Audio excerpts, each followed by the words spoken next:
and each one of you. Is Gangadhar from Melbourne. Um, and I have been with BYM for many years. Really, it's a great opportunity for all of us. On this note, I would like to express my heartfelt gratitude to our BYM founder, beloved Saroja ma'am, for providing this great, wonderful BYM platform for all of us, for giving opportunity for multiple volunteers across the globe. It is truly wonderful to see many of you gathered here to explore on a great topic, science of happiness. Happiness is the one thing which we are all craving for, and we have heard many times about happiness from our beloved Saroja ma'am, but today we are going to hear from her son. And it's not about only about happiness, the science behind happiness. We have Nikhil sir and Jenny ma'am here. So they are the speakers today. So let us let us know about them as well. So our speaker, one of the speaker today, Nikhil, is the managing director of. Sorry, 1 second, master. Sorry.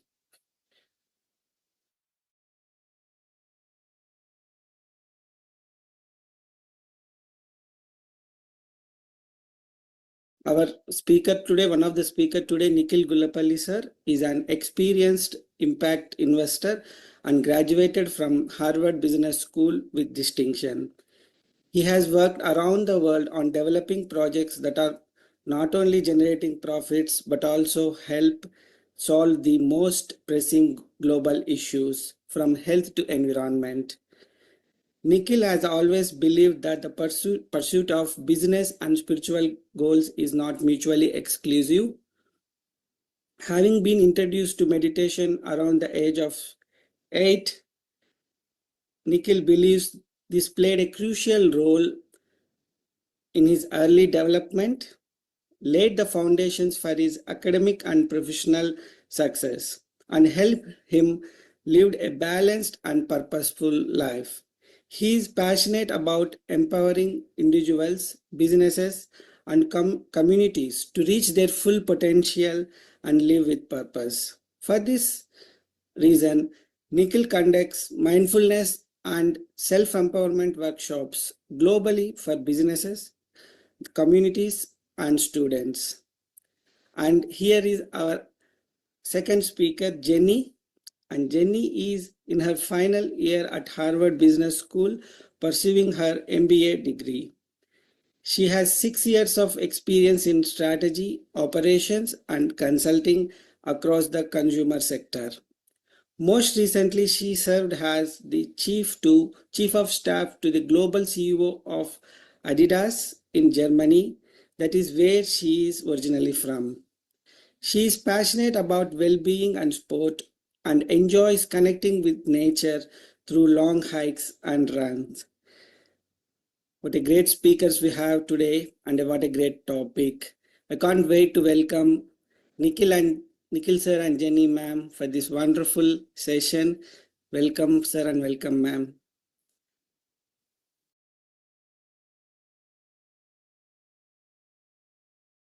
Please unmute you, sir. Thank you. Yeah. Listen, thank you so much, Gangadhar sir, and thank you everybody for joining us here. We're very grateful to the broader BYM family, and Jenny and I are so excited today to share a topic that is very close to our hearts, and that is the science of happiness. So let me just share a screen.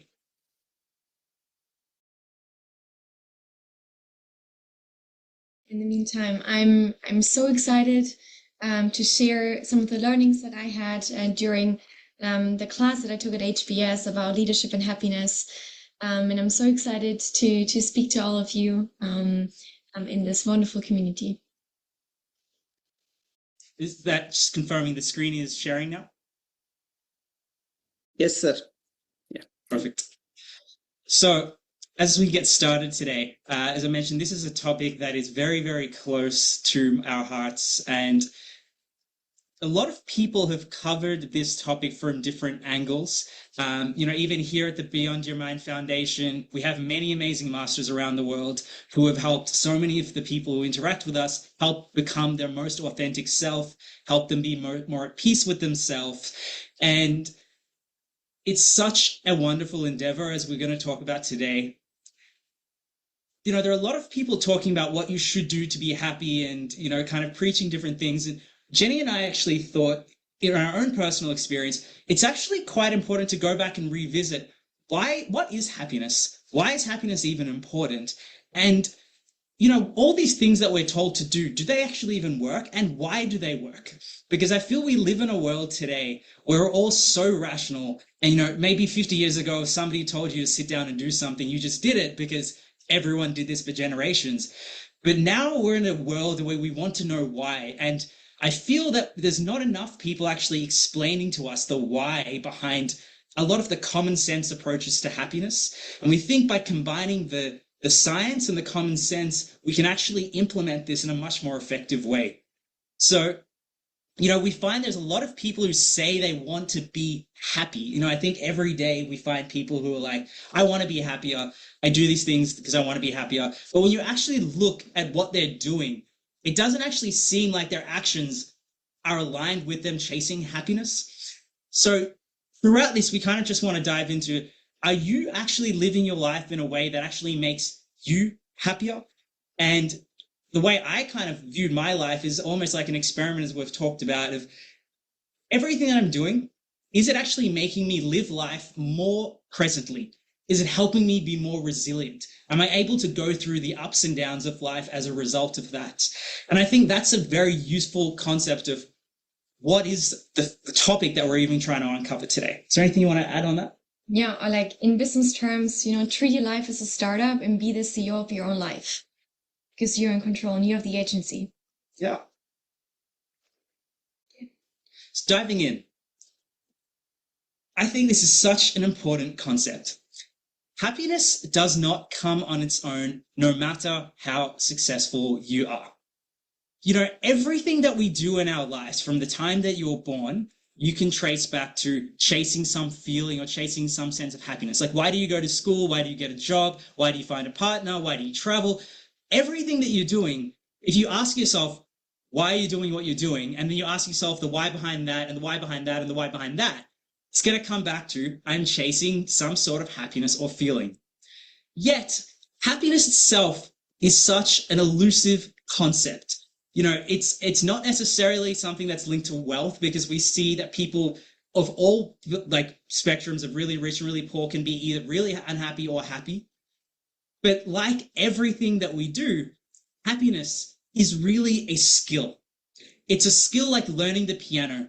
It's a skill like learning a language, and it's a skill that requires practice. You really need to put the time and effort into doing it, because we think we just live life, we're going to be happy. And as we kind of walk through this with you, I think one of the most enlightening things that reevaluates how you approach happiness is this fundamental concept that we take happiness for granted, but if you actually want to be happy, you have to chase it, you have to want it, and you have to live your life in that way. Don't you think, Jenny? Yeah, I think it's also, it's actually unethical to not pursue your own happiness, because think of the people that are around you. And by not pursuing your own happiness, by not waking up every day and trying to be a little happier, you're doing yourself and the people around you actually a great disservice, who would actually benefit from you being happy and learning from you. So I think it's, choose happiness, and your happiness should be top of mind for you every single day. So throughout this, we're doing like a mini series. Today we'll cover a few topics, and tomorrow we'll cover a few more topics. What we're really trying to really get you to ask is, what should you do to manage yourself to be happier? But also, what can you do to bring happiness to others around you, as a member of your family, as a member of a community, in the work environment? Because as Jenny said, really, when you think about it, it's almost unethical not to pursue your own happiness for your own sake, but also for the sake of everybody around you.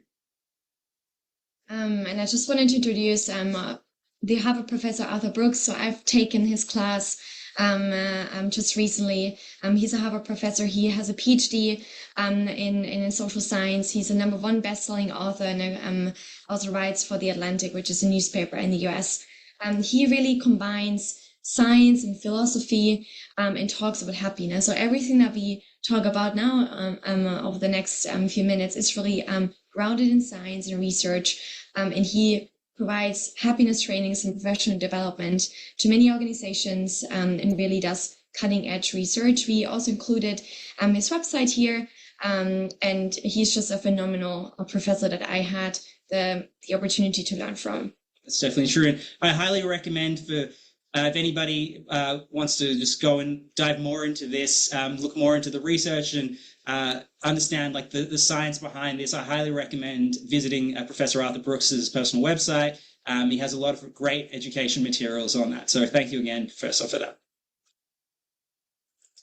So our goals through this session is really two things. What is Jenny? First thing is we want you to not be able to stop thinking about happiness. And the second one is that we want you to become happiness teachers as of today. As of right now, as of this session, because I think honestly, because of this amazing Beyond Your Mind Foundation community, a lot of us are already happiness teachers, but I think we can be even more and encourage the people in your family who are not to start actively doing it by taking these little tidbits as we go through today, because, you know, as I said before, happiness is a skill that you need to pick up. You know, if I've been learning German with Jenny recently, and I was like, if I spend 5 minutes every 3 weeks trying to learn German, I'm never going to learn a new language. And it's just the same thing with happiness. If you want to get better at it, you need to commit to making incremental micro learnings over an extended period of time. So it's 5 minutes every single day. What am I doing with real intentionality to try and improve my happiness? And the teaching others, I think, is such a valuable concept.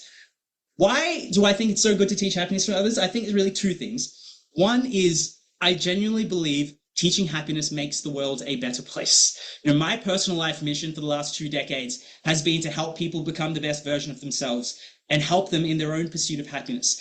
And I think there are so many great social causes out there. We see people talking about poverty reduction, people trying to provide healthcare, people trying to improve literacy rates.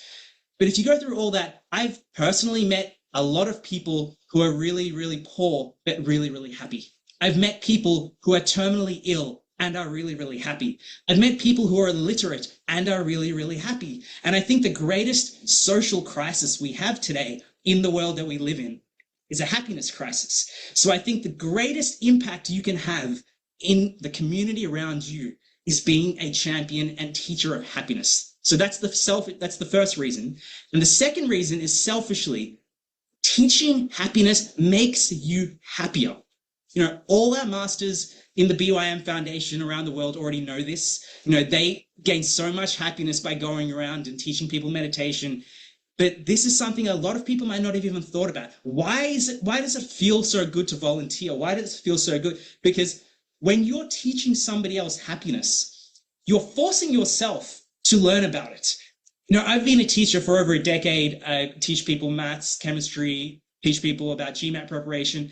And one of the things that I've realized in the process is when you are forced to teach something, it makes you re-question the things that you think you already know.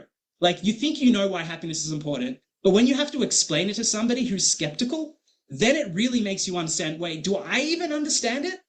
And in the process of that, you end up learning it at such a fundamental level that it changes your own happiness. So that's the selfish reason of why we should really double down, right? Quick background on us, because I think it puts some context of what we're really trying to achieve here today. So Jenny and I really wanted to tackle this from a different angle, because I think a lot of times when people talk about happiness, it gets so esoteric that a lot of people, maybe not people in our sort of foundation, but I think people in the broader community struggle to relate to. Because like you hear these people start saying things like, you know what, if you want to be happier, just don't be attached to anything. Or if you want to be happier, the trick is money doesn't matter. And like while there's some truth in some of those statements, And I think there are already enough people trying to tackle it from that angle. But what I've seen in my personal experience is there is a lot of skeptics out there who are saying, well, you're just saying that because you don't have any money, or you're just saying that because you don't have a successful career. So you're trying to make yourself feel better by telling yourself, happiness is what life is about. Or they're sick of listening to some old man with a long beard teaching about happiness, and they go, oh, it's so easy for you to talk about happiness because you live in a cave and you don't live in my world, you don't have a family, you don't have a job.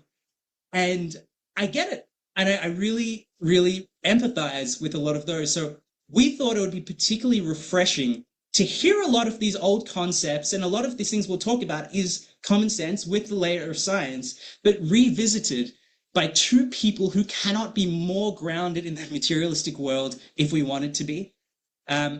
So for a little bit of context, as Gangadhar gave us a really good introduction, Jenny and I are both, I was and Jenny is at the Harvard Business School. I've been an investor. I've worked on billion-dollar deals. Jenny has been at the forefront of consumer businesses, working with Adidas, the global CEO of Adidas, at pretty much the highest level of what the consumer retail world looks like. We both have ambitious career plans. We go have a big active social life. We have work pressures. We have it all. Like, we understand what that actually looks like. So, it's super easy to say, like, if you want to run away to a cave and pursue spiritual discipline and then be happy, that's nice and easy. But it's hard when you're here in the middle of everything and everybody around you is telling you that, happiness is going to come from getting more money. Happiness is going to come from getting a better job. Happiness is going to come from a nicer car or buying a bigger house. So we're hoping through the conversations and perspectives that we can bring today, and from our time at Harvard Business School and from the conversations with our professors and other things, we can bring a much more grounded perspective to what the role happiness actually plays for people like all of us who have these family bonds, these work pressures, these other things, and it's not so easy to just snap off and run away.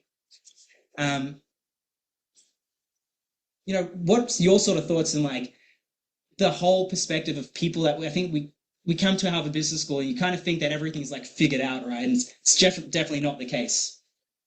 Definitely not. I can tell you that I think most people at HBS haven't figured it out. Most people, I think, are, especially now as everyone's leaving this institution, trying to figure out their life, they're miserable. They're trying to be happy, but they don't know what it means. And people are honestly lost. And I think what I came to realize is that, again, it's a conscious effort and it's a conscious choice that you have to be happy. And that also obviously influences career choices. And it's complex and it's not easy. And I think I'm super grateful that I had now 2 years to think about what is super important in my life and what makes me happy, and hopefully then make choices in my career and my personal life accordingly. Yeah. And I think what's really been eye-opening in a lot of the conversations I've been having with people in the last few years is, even for us, getting into a place like Harvard Business School was just an absolute dream. I know for myself, it's something that I always wanted for 20 years plus at some point. And you put this on a pedestal and you just tell yourself, if I just get this one more achievement, my whole life will be amazing. I'll never have to worry about anything else if I just get this one more thing. And, for every person listening, I'm sure there is that one thing that you're telling yourself, if I just get this one thing, if I get into this college, if I get this job, if I get this house, if I get this relationship, my life is going to be amazing. And you really believe that. And, for me, as I was saying, getting into Harvard Business School, for so many people me and Jenny, from where we came from, it's such a far-fetched dream that you believe that once you're here, your life is just going to completely change. And it does in some ways. There's some ways that it's been such a positive experience that it's transformed. But in many ways, it doesn't change your happiness. That's the thing, because happiness is still a conscious effort.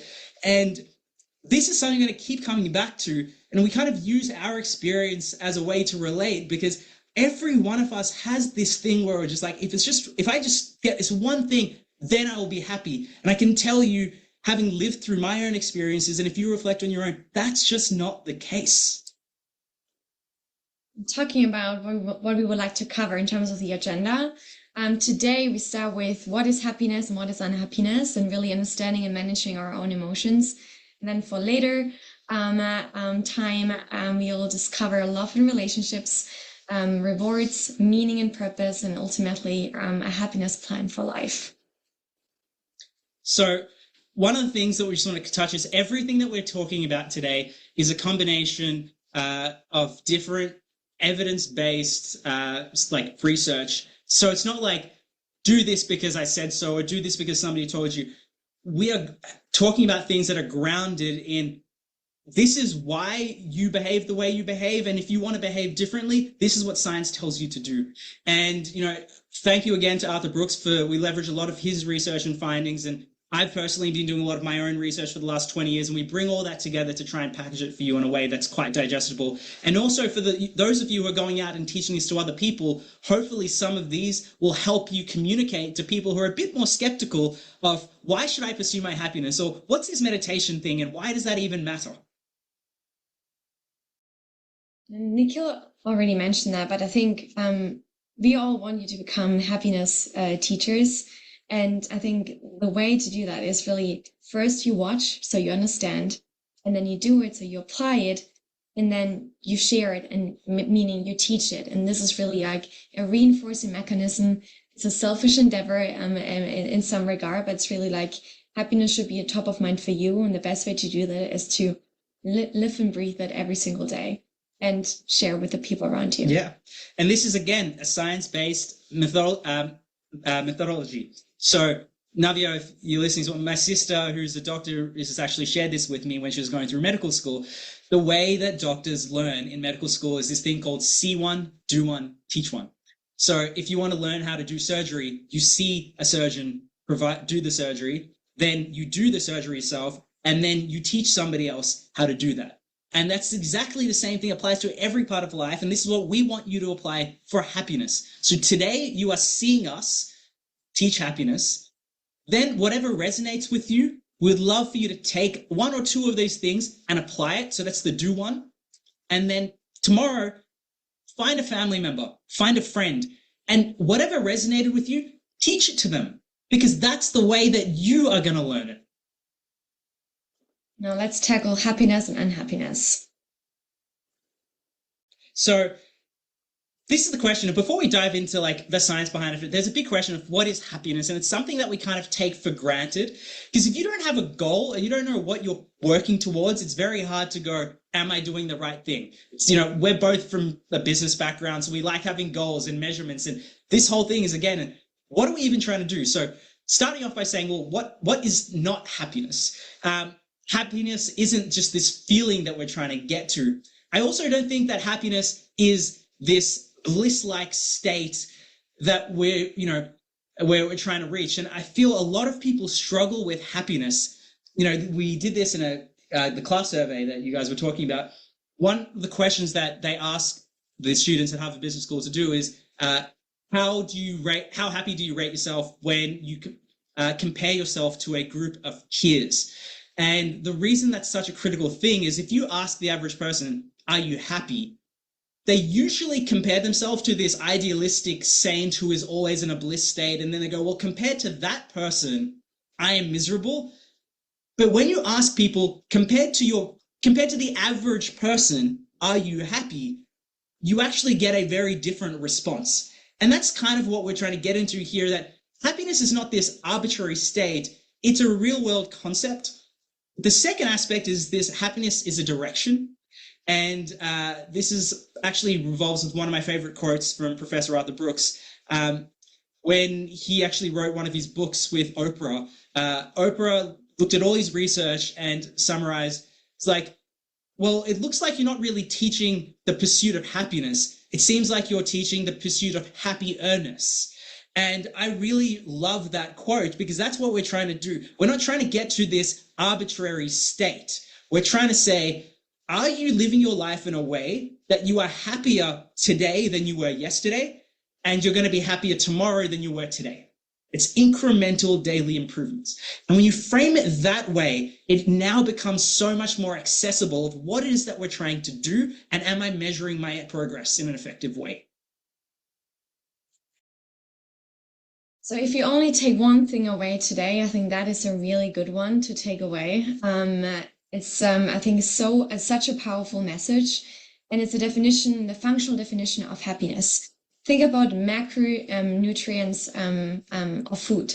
And this is the same concept applied to happiness, meaning that happiness equals enjoyment plus satisfaction plus meaning.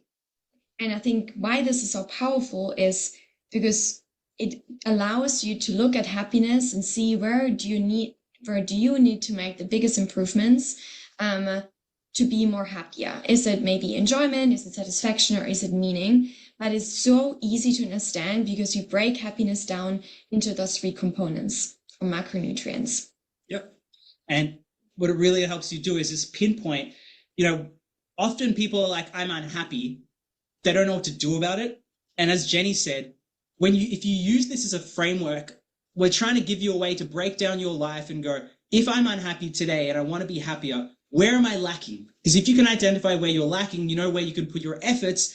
And again, this is what all the research in the space actually confirms, that if you want to be happier, you need a combination of these three things. So hopefully this is a useful framework to approach the concept we're doing today. And on the following, we're going to go into more detail into each of those macronutrients.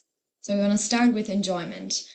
And enjoyment is the sum of pleasure, people, and memory. But I think before we go into that, I think it's important to understand how our brain is actually constructed. And so I'll take you on a little bit of a journey now. So we have three areas in our brain. The first one is the reptilian brain. That's the most ancient one. And that's really where we generate data, where we detect data. And then really important one to understand emotions and happiness is our limbic system. And this is where our emotions are produced every single day. It's kind of like a voluntary system. And then lastly, also super important, is the prefrontal cortex. And that's the one that allows us to understand our own existence, where we can consider ourselves consciously, and really allows us to manage our emotions and think long term and override also impulses and certain decisions. So we think about pleasure. Pleasure is really just living in the limbic system. And that is actually really just incomplete and also kind of dangerous, because that's living for the short term. That is detrimental to our health. Think about alcoholism, for example. That could be also addiction. And it's really really represents a low quality of life. So that's incomplete. So what it needs to get into enjoyment is take pleasure and combine it with people, and also be able to remember that, so put into memory, to then get enjoyment out of it, which is one component of happiness. And it's really taking the pleasure from the limbic system into the prefrontal cortex, to remember it and enjoy it with people. So true. And if you just think about how we approach life, lots of things are purely pleasurable. So for example, food is a great thing. When you eat your favorite food, you feel amazing. Why? Because you get a dopamine rush. That's neurochemically what happens. Is that enjoyable? There's a difference, as Jenny was saying, is if you just chase pleasure, then you're just going to do whatever gives you that dopamine rush. But that doesn't lead to happiness. We know that. It's why drug addicts don't feel happy. They do get that, but we're all drug addicts to our own dopamine response in different ways. For some people, it's food. For some people, it's Instagram. There's so many different things that give that. So what Jenny's really explained to us is, it's not that pleasure is bad, but pleasure is a source of happiness. But if we want that happiness to be lasting, because again, pleasure is not lasting happiness, it's just up and then gone. We need to turn that pleasure into enjoyment, and we need to do that by bringing it to the prefrontal cortex. And that happens when you combine it with people and memory. So that's the key concept. So if you think about your favorite birthday party that you went to dinner, you had a great birthday dinner. Why is that such an amazing, happy experience? Because you ate amazing food, pleasure, but you were with your family, for example. and you've stored that in memory, that it brings up all these emotions, so you can relive that pleasure over and over again, because it's not just I had this high, but I had that high with people. So we're going to come back. Human connection plays a big role.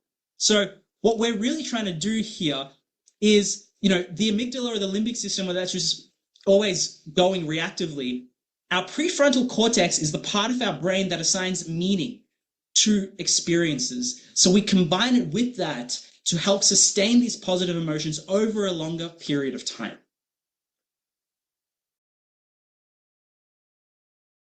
So satisfaction, as we talked about, is another key component.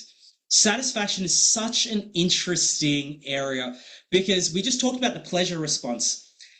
Trap is we all fall into this chasing pleasure trap. For example, buy a new car, eat new food. We're always chasing the next thing that we think is going to give us pleasure, because your brain is telling you, hey, if you just get this one thing, you're going to be great. And, for those who have read Living Untethered with Michael Singer, he has a great quote on this that I think really resonates, which is that if you want something and you get the thing that you want, you're going to be happy. There is no doubt about that. No one's disagreeing with that. He also says, if you want something and you think you're going to get it, you don't even have to get it. If you think you're going to get it, you're going to be happy.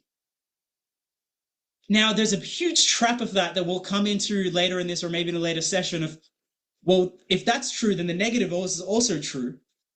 But the key thing here is nobody's disagreeing that chasing pleasure makes you happy. The issue is the mind tells you that you will be happy forever. And that's the trap. Your mind doesn't tell you, hey, if you chase this thing, you're going to be happy for 10 minutes, and then you're going to be feeling exactly how you were feeling before this. It doesn't tell you that, but it tells you, I'm going to be happy forever. And that's the thing that we need to learn through the science of happiness here, is this aspect of homeostasis. Homeostasis is this idea that everything in our body, from our blood to our physiology to even our emotions, they're all self-regulating, where they always exist in an equilibrium. So what that means is your body is always getting you to a point where, you're never allowing yourself to get too happy, or you're getting to get yourself to go too sad, right? And you get to this place where if you just chase your favorite experience, so like imagine going to your favorite restaurant. If you did that every day for 2 weeks, I promise you, you're not going to find pleasure in it. You're just going to get bored. But the negative is also true, right? I personally was never a big runner before I met Jenny. I started running. It was the worst thing I ever did. And I'm not saying it's particularly great now, but homeostasis means that I find running less painful now than I did when I start, because over time, my body comes to this equilibrium of experiences, right? So all the highs, if I keep experiencing them, they stop affecting me. The lows also stop affecting me. So we end up with this concept called the hedonic treadmill, which is this concept that no external, like we kind of, we're on this treadmill that we're never going anywhere. We're running after these pleasures, but we never move. And the reason you never move towards happiness is because no external circumstances in your life can ever bring you a lasting change in your happiness. And there's 2 reasons for that. There may be more, but there's 2 reasons I want to talk about today for why that happens. The first is cognitive changes. So, for example, if you tell yourself, if I just get this next job, I'm going to be happier, it doesn't work, because your goals and your values are always changing. We've experienced this at HBS, where so many people came in to be like, if I just get this job in management consulting, for example, at a top firm, I will be happy. Then you come here, you look around, and you see, oh, no, everybody's telling you that this niche field in AI is actually the next hot thing. So now you no longer find that, because you're constantly changing the goalposts. So that's the cognitive changes. There's also things like, how much money do you need to retire? We've had this conversation so many times at HBS. Of before we came here, most people, the amount of money you need to retire, you'd probably say a figure closer to the peer group that you grew up with, or you're around with. You find all these people come to Harvard Business School, and overnight, it's not uncommon for us to have conversations where people are like, I need at least 30 million or I can't be happy. I need at least $50 million. I'm not kidding. This is such a common occurrence. And it's not saying that's a bad thing. It's just saying that's what happens. Your goalposts are always moving. So if you're looking for external things to make you happier, it's not going to happen. The second part of this is neurochemical changes. So what that means is the things that used to give you pleasure, because again, pleasure are chemical releases that are happening in your brain, they cannot continue to give you the same level of happiness over time. Because as those neural pathways, as it keeps firing and giving you happiness, as you exhaust that, because of homeostasis, as we talked about, eventually your brain will give you less and less and less pleasure. And you can see that if you look at anything in your life, that's the way. It's also what happens with drug addicts, sadly. You get high the first time, it gives you a lot of pleasure. Over time, you need more and more because it's not just a cognitive change. Physiologically and neurochemically, your brain needs more or new stimulus in order to get that. And that's that hedonic treadmill that we fall into this trap that if we can keep chasing some goal, we're going to get somewhere. We don't. And that's why we talk about the science of this, because you've probably heard this from so many people. You've probably heard it from your grandparents, where your grandparents told you money doesn't bring you happiness, goals don't bring you happiness. But this is why it doesn't bring you happiness, because neurochemically and cognitively, there is physiological reasons for why it won't happen. And that's fundamental for you to understand before you can begin accepting the next part, which is, well, what should you do? If this doesn't work, what should I do? When I think about satisfaction, it's really about, and it occurs if your wants grow faster than your haves. What I mean with this is, if you think about satisfaction as a equation of your haves over your wants, I think it's also really a good representation of how you can actually manage it. And it's like, you really should be aware of your wants, and you should manage your wants so they don't sprawl. And I think a key concept is here also like just being really grateful for what you have, and remind yourself every day, and appreciate what's in your life. But I think it's really like your haves over your wants, and that can lead either to satisfaction or to dissatisfaction. Yep. And, this is not a case of, we're not telling people don't accumulate things. That's why we're here. We're here to experience life, and we're here to go and buy a nice car, get a nice job, have a good time. But what we're asking you to do is question your wants. Because if you just try and chase get more will never make you happy unless you also look at the denominator, which is wants. And Michael Singer talks about this really well, where he talks about the mind is the sum of its learned experiences. So, for example, again, I'll use business school as a great example. You have so many people who come here and be like, I have to get this job because this is the best job. I know it's the best job. I have to get that job. And they speak about it like it's gospel from God, like it's a fact of life. Everybody must agree with this. But the thing is, you don't know, like that want that you have, like you're saying that's true because of the experiences that you have had, people around you. If you go speak to somebody from a different school or even a different country, I promise you they will have a completely different view of how necessary that want is. And that's the trap, that we tell ourselves that these wants are true. I must have a nice job to be happy. I must have a nice car to be happy. Because we don't even question where those wants come from. We don't even realize who are the people around us who has influenced what we think we want. And the reality is, most of the things we only want them because everybody else around us tells us that we should want them. And that's part of our own personal growth it's not that you shouldn't have wants, but find the wants that you truly want and not just the ones that other people are telling you that you should have. And that's what helps balance that satisfaction equation. So we talked about enjoyment, we talked about suffering, and the last, and I think one of the most important macronutrient of happiness is meaning. And meaning is decomposed of coherence, which is things happen for a reason. Purpose, the question of like why am I alive? Or like I am alive to do something. So that gives you a goal and direction. And then significance. My life matters to someone. And, actually, like when we talk, do you want to talk about something like that here? You go ahead. The question is like, where do you find meaning? And I think when you go to the next slide, it's like a critical question you can ask yourself. It's like, why does my life matter and to whom do I matter? And I think that if you ask yourself these questions, like you definitely like find meaning, or like you're on the journey to a more meaningful life.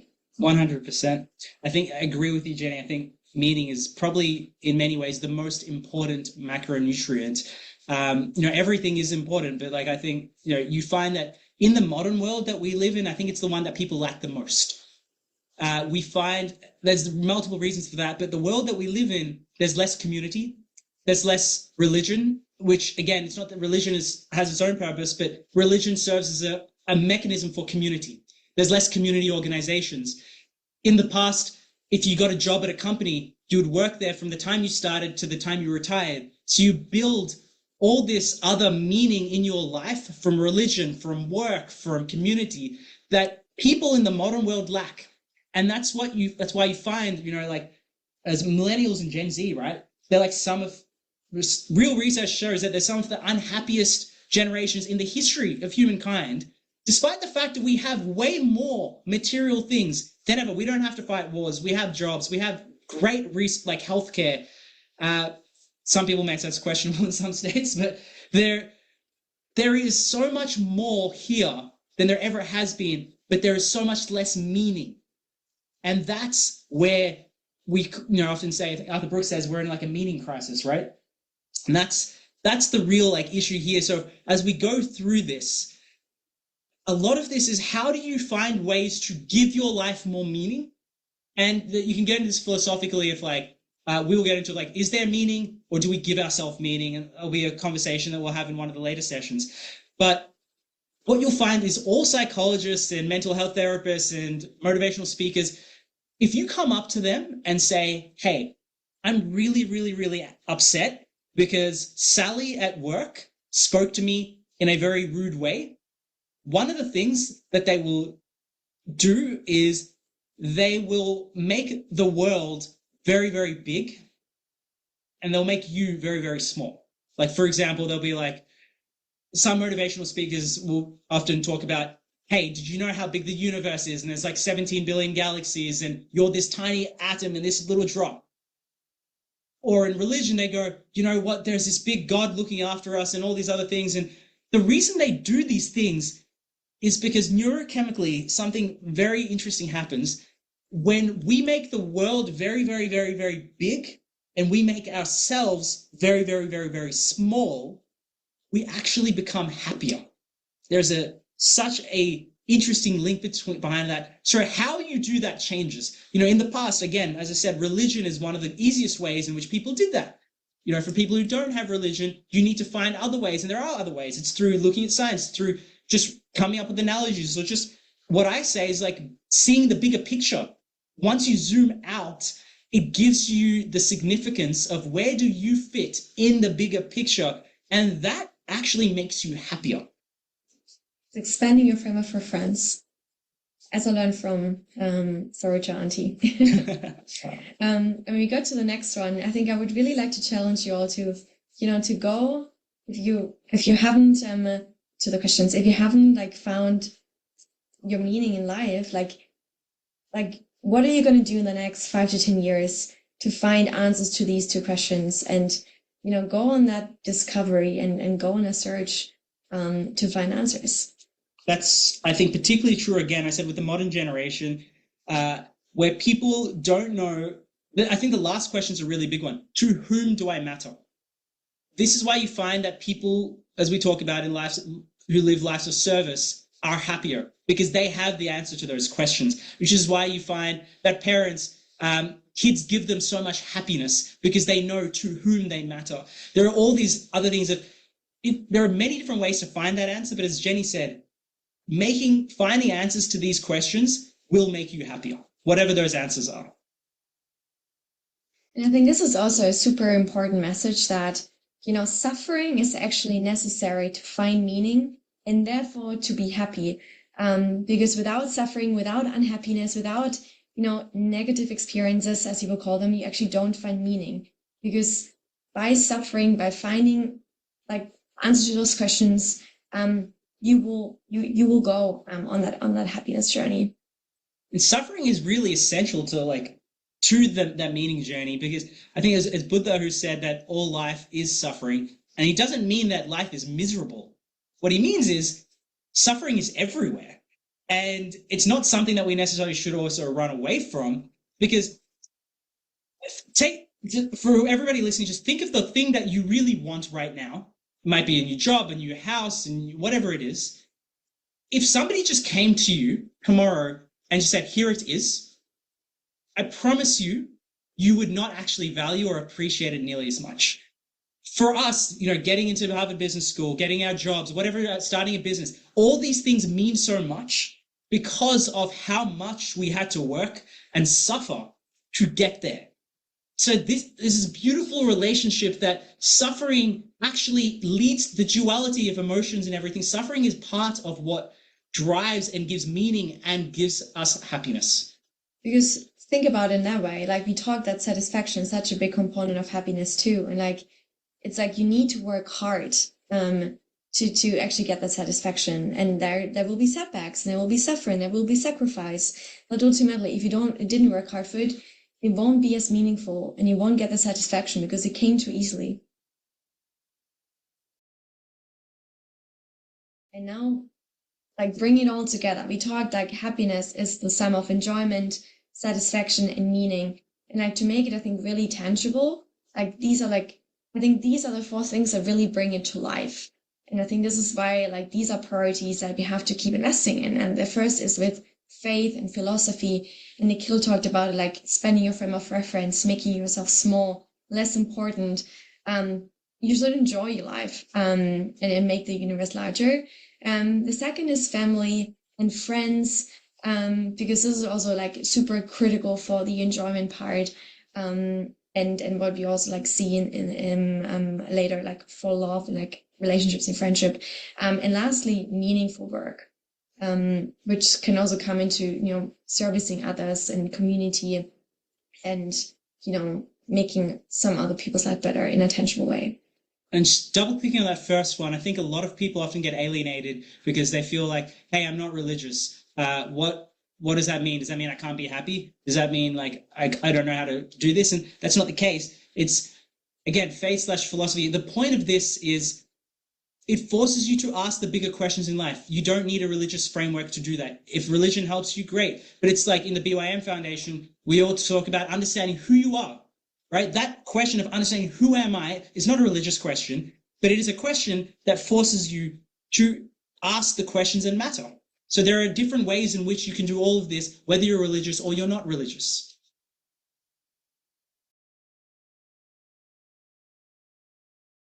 So 2 aspects of the meaningful work that bring happiness is this earned success and service to others. So earned success is what we were talking about before. Success without the suffering doesn't actually give you the happiness you think it wants. The accomplishment and the hard work go hand in hand. The other second part, which I think a lot of our BYM masters here are quite familiar with, is the service to others.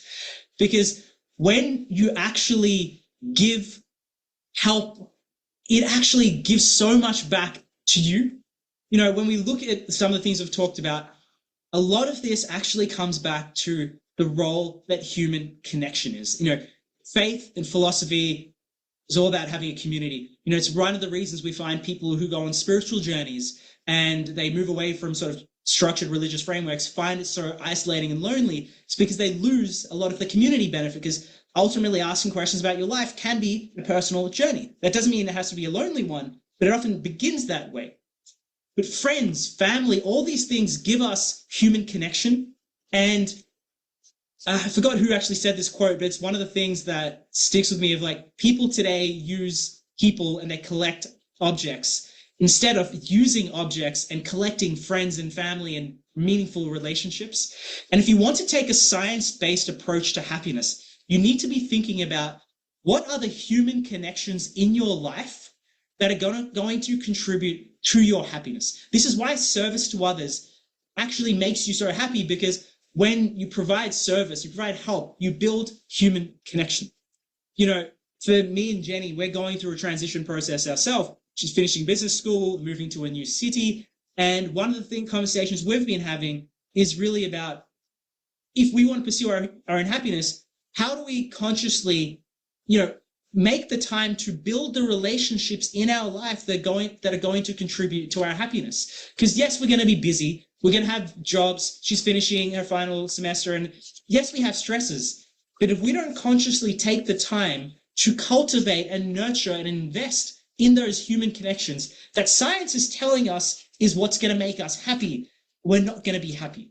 It just comes back to happiness is a conscious choice. So find ways in your life to make sure that you are prioritizing that, and service to others is a great way to do that, which we'll touch on in a later topic, because it forces you in many ways. One of the reasons is to build human connection. It's also one of the 3 major forms of transcendence is really serving others. So just sign out on that. Okay, so why are we so unhappy? We talked a lot about happiness. One of the things that really resonates with me is like emotions. A lot of people view unhappiness as something we like push away. We don't want to be unhappy. We want to get away from all our negative emotions. And for those watching, if you haven't seen it, a brilliant movie that touches this is called Inside Out. Such a fabulous, it's a Disney movie made for kids, but I think resonates even more with adults because they beautifully personify little kids' emotions within them and show how, somebody has anger and disgust and fear. And in that movie, they so simply articulate that every emotion you feel is important, as we'll touch on in a second. And it's not about, like, in this case, of like pushing them all away, and we'll touch about what to do. But it begs the question, why do we feel these emotions? Why do we feel unhappiness and fear? And truth is, they help us survive, right? Yeah, think about in ancient times when we had to run away from tigers and lions, like these emotions helped us survive. Without them, like we wouldn't be here right now. So this is an interesting conundrum because we find that they are important. We need them. If you never felt fear, you wouldn't live very long, right? Fear is what tells you stay away from this, don't touch the fire. Anger, all these other emotions, like they have a role. They play a role. They're just manifesting in a way that we're becoming excessive. But the key thing that we want to touch on right now is that Mother Nature, whatever you want to call that, your internal physiology, doesn't care at all whether you are happy. All of human development to this point has been to wire you to stay alive as long as possible, not to stay happy as long as possible. And that's something that a lot of people never stop to think about, because they think, if I just do what my mind is telling me to do, if I just do what my body is telling me to do, maybe I'll become happy. And that's not the case, because your body, Mother Nature, is never wired to care about your happiness. If you care about your happiness, though, you have to take conscious effort to rewire your brain and recognize the place of these emotions. When it's helping you, fine. But when it's not helping you, you need metacognitive tools to help you come back into the present. It's also called a negativity bias. I think we're actually dominated by our negative emotions. So there's nothing wrong with us. It's just that we have to learn how to deal with that. And that brings us to our second part, which is understanding and then managing our own emotions. And I think what is so interesting about this is that in previous research, the old theory was that emotions are there's only so let me start again. So they are basically only exist on a single good or bad continuum, meaning if you feel more positive, like joy, then you must feel less of a negative emotion like sadness and vice versa. So basically, positive and negative emotions are the opposite, and the opposite ends of the spectrum. But actually what we know today is that emotions are separable because positive and negative emotions can coexist, and they also influence each other in very complex ways. So basically, people experience emotions in sequence or simultaneously. And this is why we have to learn how to hold both positive and negative feelings at once. The goal is not to eliminate our negative emotions. And actually, the best way is not to even label our emotions in positive and negative. And also, the really interesting fact is like mixed feelings. And I think this is why if we recognize that emotions are separable and can coexist, then it really helps us to understand why people then feel mixed feelings. And when we appreciate that, we become more attuned to the complexity of our lives. And rather than trying to force ourselves into this single positive, negative axis, like we can only be positive, we can only be negative. No, like we can be surprised and we can be happy and like angry at the same time. At times. So this leads us to emotions are actually just information. They're not negative, they're not positive, and negative emotions are just normal. I think sometimes, especially like nowadays, like if you're feeling not great, if you're having a bad day, like people make us believe that something is broken inside us, which is not true. We are not defective. This is just normal. But the goal is to manage our emotions and to have a really firm grip on our dials that manage our emotions. And, when we talk about this, I think we've come to such a much more advanced stage in psychology today that it's almost universally accepted that suppression is not good. That wasn't the case until very recently, right? If you, spoke to somebody even 30, maybe not even 30, 20 years ago, in many parts of the world, people would just tell you, well, if you're feeling unhappy, just don't feel it. Which is why a lot of the pharmaceutical industry, when it came to people who were experiencing highs and lows, how do we deal with it? Well, we're just going to give you some medicine that's going to stop you feeling very high and feeling very low. We're going to neutralize you because emotions are bad. Now, we at least know that that's not good. I think everybody agrees that suppressing emotions is not good. Having said that, there are people who need meds for other reasons. But I'm saying the concept here is emotional suppression is not the goal. So great, we've got there, but where do we go from there? And I think this is the next part of like, you want to understand where those emotions are coming from and if we need it. And we're going to touch on in a second of like the concept of switch-offs versus dials, but it's moving away from, emotions are bad to let's understand and learn to manage them. Because I can tell you, like, your negative emotions, if you label them in that way, they will come back. You can try to push them away, you can try to suppress them, but I guarantee you they will surface again. And I really like the understanding of like emotions are like dials versus switches. So the goal is not to switch off your emotions, switch off your happiness. Because as we learn, like happiness actually requires unhappiness. Happiness requires the suffering. So the goal really is to manage your dials, to have the control of your emotions. And I think that's just like a really interesting concept of like, it is not the switch off, it is the dials. Yep. How do we do that? Through metacognitive tools. And when you think about, again, how our brain is structured, it is really about putting basically the emotion into from our limbic system into our prefrontal cortex, because our limbic system is really fast and works really fast, but our prefrontal cortex is really slow, and our prefrontal cortex needs to catch up. So we need to give our prefrontal cortex time in order to regulate our emotion. And so what happens is if we do metacognition is we put the emotion and create space and time between the limbic system and the prefrontal cortex and really put the emotion into the more rational, more conscious part of our brain where we can really manage and control the emotion. Right. This is such an important concept that underpins how we live our life. Imagine you're at work and your manager gives you really critical feedback. Immediately your emotions fire. You get defensive. You start saying, oh my God, I'm going to get fired from my job. Your anxiety spikes, your stress spikes. That's your limbic system. It's protecting you. It's in a fight or flight response. What you need to do is give your prefrontal cortex the time to catch up. Because this is what we talked about earlier. your limbic system, your amygdala fires so quickly. It's the part of you that was developed, it was like the reptilian brains when we were like, before we were humans, that was the first part of our brain that was developed. It's the reason why animals can like react so quickly to threats without even thinking about it. It's not thinking, your brain is literally reacting.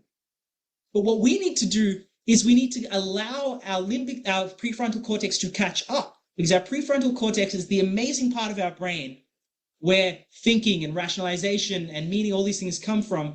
So we give ourselves time to go, okay, we feel this is a threat. I think I'm going to lose my job. Am I actually going to lose my job? Is this really such a big deal? And frame it in a way so you can act in the way that you want to act, not just acting because your emotions are telling you need to do this in this fight or flight situation. One of the things I hear from a lot of people when we talk about, implementing some of these tools, is people are like, oh, I tried this thing once and it doesn't work. I tried this metacognitive tool. I tried to like focus on my breathing. I tried to do something, but my boss came and he shouted at me and I still had a mental breakdown immediately. Not saying that these things are going to work overnight. It's like anything, right? Saying you tried it once and it didn't work and I'm not going to try it again is stupid. It's like going to the gym. The first day you go to the gym, you try and lift a heavy weight. You're not going to be able to lift it. Tomorrow, you're also probably not going to do it. But if you keep doing it for 40 days, I promise you're going to be so much better than you were when you started. And then in 6 months, you're going to be so much better than where you were in 40 days. And that's how it comes with a lot of these tools, that you need to do them incrementally and stick with them and practice. Like we said, happiness is a conscious effort. So the whole point here is we're not trying to stop the negative feeling coming, right? If you feel you're a particularly stressed out person, or you feel you get angry very easily, or whatever it is that you feel, sadness, we're not trying to stop those emotions from coming. That's not the point of this. And in fact, you're not going to be able to do that because thousands of years of human physiological development are going to fight against you. Your entire brain is wired to make sure those emotions come up faster than you can react to them. So that's not the goal of stopping them. What we're trying to get to is getting to a point in which we can get better at processing the emotion when it comes up. That's the key thing. Get better at processing the emotion when the emotion comes up and dealing with it. So I forgot who actually says this, but I think it was Michael Singer again, but he talks about what does a really evolved spiritual person look like? Do they have no negative emotions? Are they happy all the time? And he responds and he says, no, they experience everything that you experience. They experience happiness and they experience sadness. But their emotions are like writing on water. When you write on water, you can see the writing for a very brief moment, but it's so brief that by the time you've even noticed it, they've already gone. That's kind of like the goal of how we want to get with processing emotions. We don't want to stop the emotions. We're always going to be feeling them. But we want to get better at that catch-up time of how long does it take for our prefrontal cortex to catch up to our limbic system, so then we can act in a way that's more in tune with how we want to act. And to make that really practical now, there are 3 key tools to do metacognition. The first one is meditation. I guess all of you are familiar with that and are experts by now. The second one is journaling. The last one is prayer.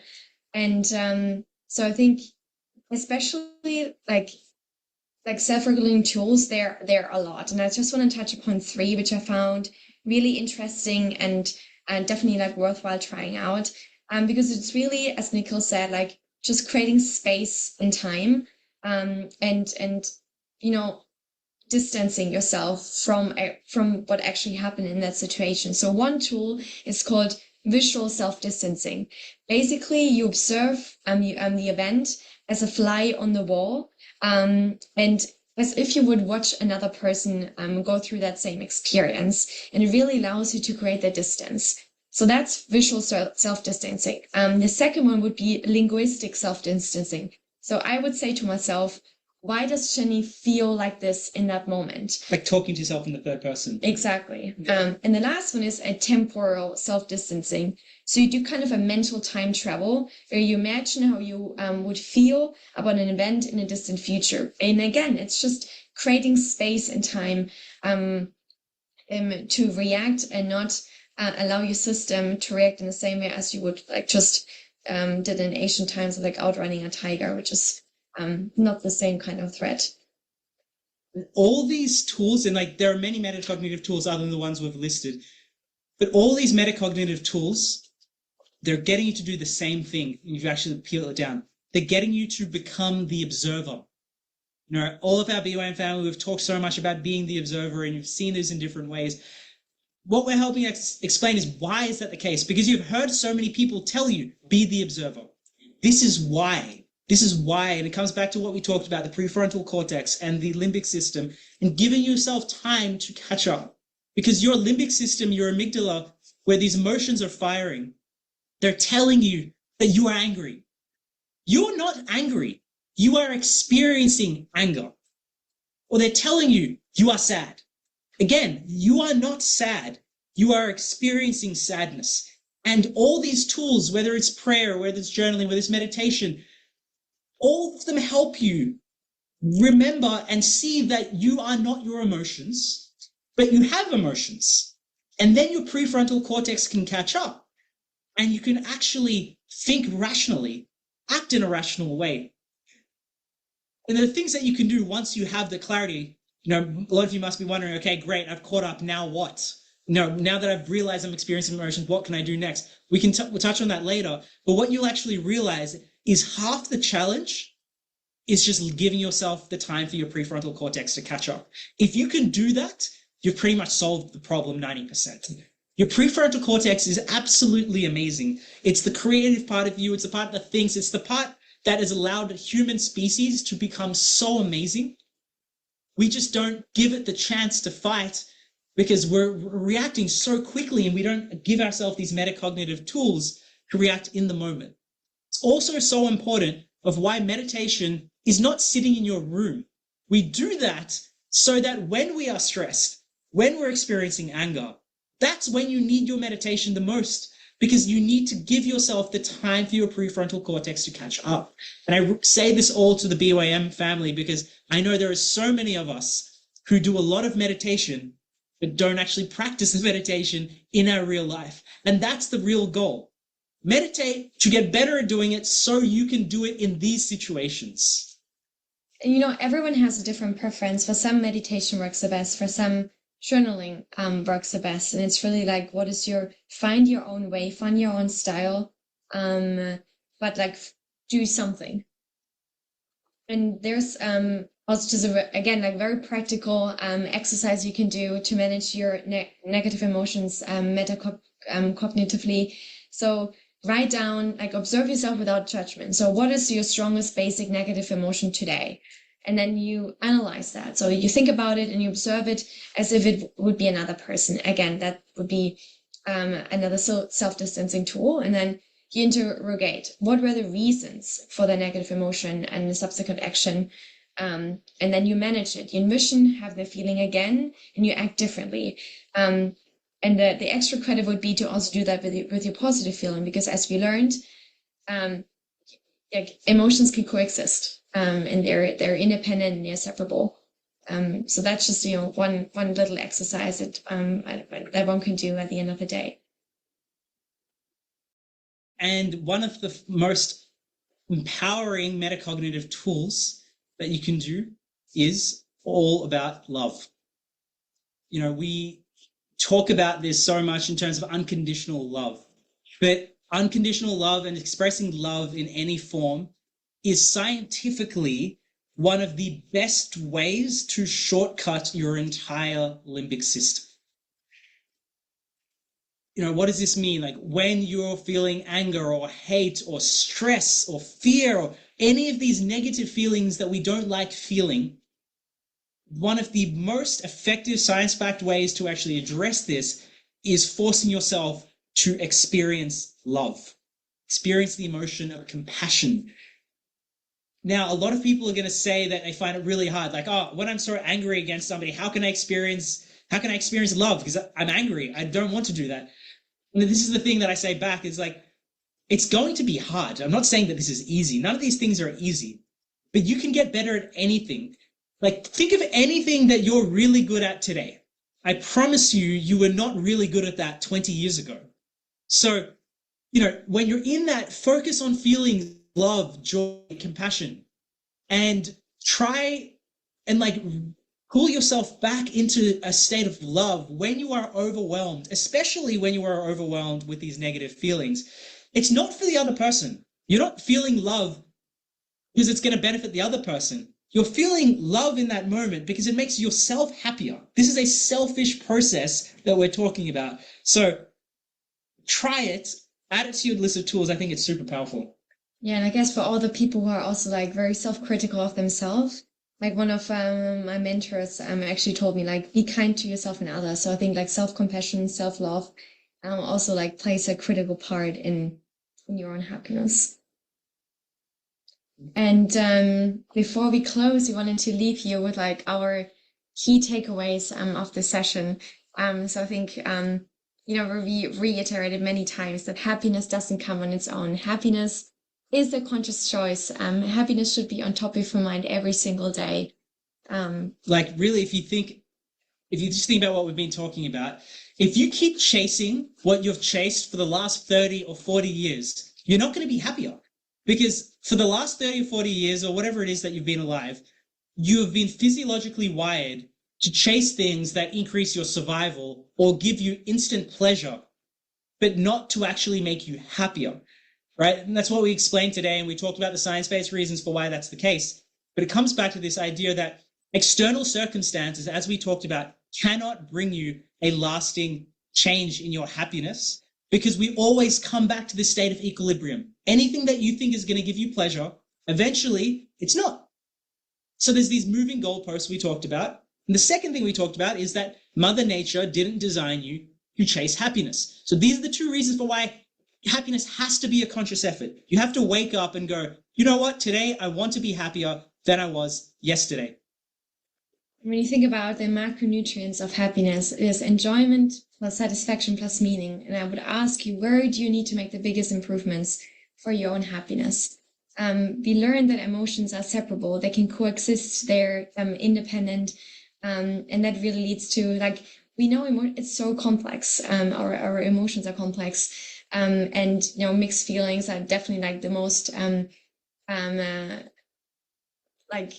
taxing on our mood. And the goal is really not to eliminate our negative emotions and to eradicate the suffering, because we learn that suffering and meaning is important. Suffering is important to meaning. Meaning is important to happiness. And what it all comes down to is how do you manage your emotions? And that can be done through metacognition. Again, think about the dials and switches. The goal is not to switch off your emotion. The goal is to have a firm control on your dials. And tools for metacognition are meditation, journaling, prayers, and metacognition should be practiced every single day. And I think especially for people with high positive, but also high negative affect, it is so important to have protocols and rules and guidelines, and metacognition should be practiced like the first thing that you do every single day. Like tell yourself to be happy, to choose happiness today, and start with the small things. And again, give yourself time for your prefrontal cortex to catch up. Count to 30 when you're super heated in an argument, and just allow yourself the space to think rationally and get out of the I need to outrun the tiger moment. And coming to the last few things, love is itself an ultimate metacognitive act. Experiencing love, not just for your immediate family, I'm saying experience it for everybody. That's why, great spiritual masters talk about this all the time. Experiencing unconditional love for everybody around you is one of the highest states to exist in. And for many of us, it might be hard to live that all the time. But all I'm saying is be selfish. When you need to be happier, at least do it then. Maybe you can't do it all the time. But when you're feeling down, that's the time that you want to practice love. Who cares if you're already happy, then fine, don't practice love. But when you're feeling low, try and use it as a tool for your selfish means. And lastly, if you want to be successful at pursuing your own happiness, as we talked about, you have to treat happiness and the pursuit of happiness as the most important endeavor in your life, because there are so many other reasons in your life that are going to, if you just let life happen, you're not going to follow a path that's actually going to make you happy. You need to choose it. So how do you do this? Think, breathe happiness, immerse yourself in it, do things, read books, find people, but also, like we said at the start, teach. We hope everybody listening here today takes a few concepts of the things that we shared and share it immediately before you forget it with your family, with your co-workers. We've put everything here. It's non-religious, it's non-spiritual, everything is science-backed, that you should be able to share it with anybody in any forum without much resistance, because it's science. We're not talking about a philosophy or a religion.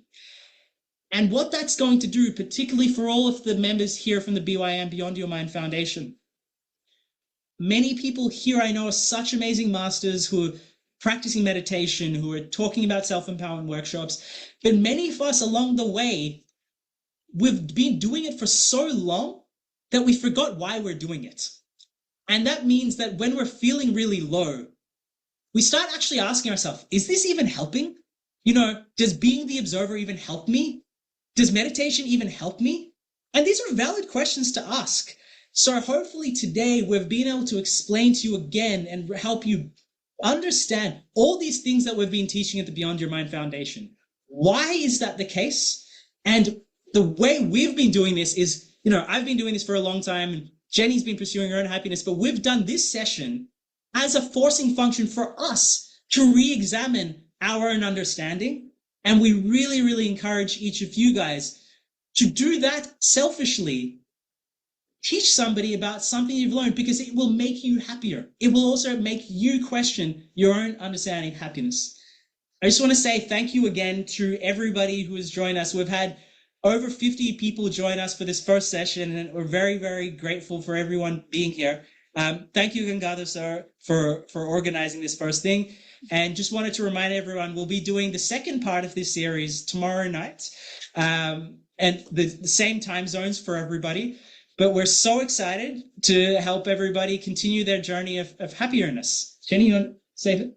Yeah, I mean, and just have fun while doing it, because the alternative would be to not have fun, and who wants that? So really just have fun and immerse yourself and try different things and find the thing that works for you, and then spread the word. And if anybody has any questions, we're happy to stay a little longer and discuss anything that was asked to. Yeah. Thank you, Nikhil sir and Jenny ma'am.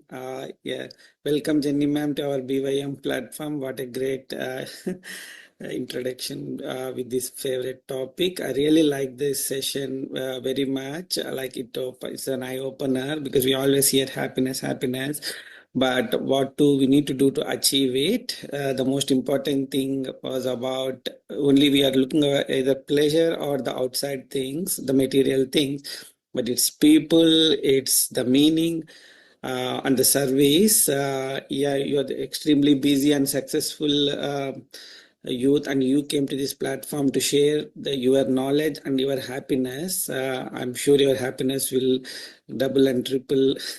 Thank you so much. I also wanted to introduce Rajani ma'am. She is the coordinator for this happiness series. Welcome Rajani ma'am.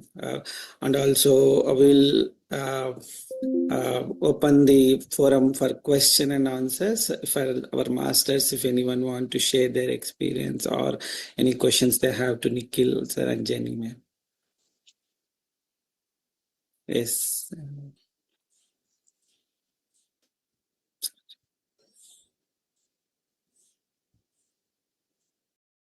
Can I speak in Hindi?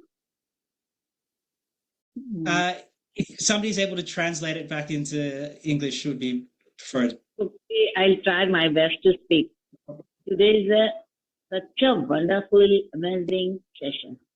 Actually, we learn from ma'am what is happiness. But this time, I got lot of points how I can keep myself happy. Because when the situations come, Few days before, some very critical situations comes in my family and in my body also. I talk to ma'am. Ma'am suggests me. But today, one point I understand very clearly. That time I was so upset. And I'm not giving love to myself. Only crying. Ma'am talked me, she guided me. I know she's a good lady. She's like my mother. Every time I call her mom. And Nikhil, both of you believe me. Today I understand. Everyone teaches me, but all is gone from my mind. I don't want to believe on them. Why doctor tell me to operate? No, Yeah. I won't. Man told me do meditation, wait and watch, or operate it. But I'm waiting. Suddenly doctor gives me 3 months time, and then again I started to love myself. Oh wow, I'm getting fine. Oh my God, that was the moment really. I don't even taken the test because I was so upset. Words can't come in my mind. Only crying. But today I learned a good lesson. First, every time I read the book, love yourself, then others. But at the moment, but today I understand any situation comes. I have to work on myself. Yes. Otherwise, everything fails. Yeah. So, lots of love and kisses, both of you, my children. Go ahead. Such a Thank you so nice much. session. Thank you so much. Any more questions, masters?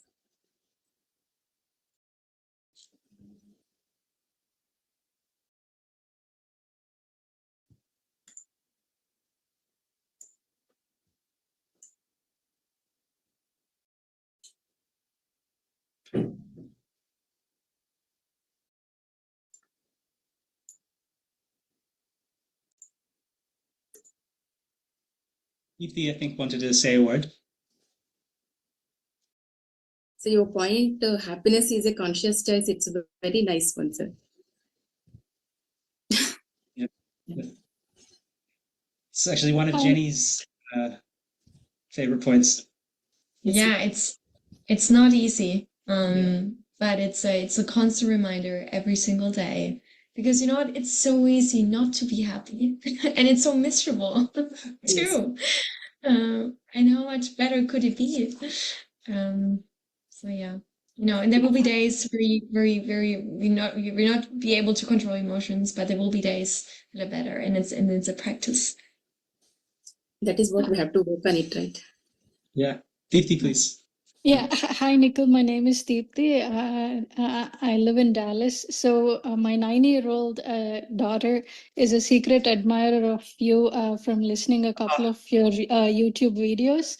I mean, her goal is to be like Saroja ma'am when she grows up. So every point that you've said, she could relate it, and she pretty much implements all of it. So about the highest vibrations, and when you said the Inside Out, her eyes twinkled when you mentioned that movie. Thank you so much for everything. This is such a, if a 9-year-old can understand all of this content with the scientific aspects of, like, you know, the prefrontal cortex and etc. This side of this angle of, you know, the whole spirituality is just what this generation needs. And looking for, not looking at happiness at materialistic things and stuff like that. Our hearts are so full from this Zoom call today. She just stepped away, but we'll be listening to the recording over and over, and share all these wonderful things with her fellow 9-year-olds. Yeah. Thank you so much. Thank you. Thank you so Thank you much so for much, both sharing. of you. Yeah, thank you. Yeah, we're so excited for both you and your daughter. I think Yeah. she's going to be far bigger than me or my mother as well, because I know I started when I was around 8 years old, when I started learning about meditation and teaching happiness, and it changed my life like nothing has changed my life. So please keep encouraging her. Make sure she shares it with her friends, because whether they understand anything or not, your daughter will continue to grow happier and happier. Thank you. One last thing, she was born and raised in Boston. We just moved to Dallas, and her goal is to go to Harvard, because Nikhil Anna also goes to Harvard. Yeah, just by looking at a couple of YouTube videos, there you are, her dream. I mean, yeah, her role model. Thank you. We're more than happy to help her as well when she's older and she wants to get in. Tell her to reach out, please. Thank you so much. Thank you, ma'am.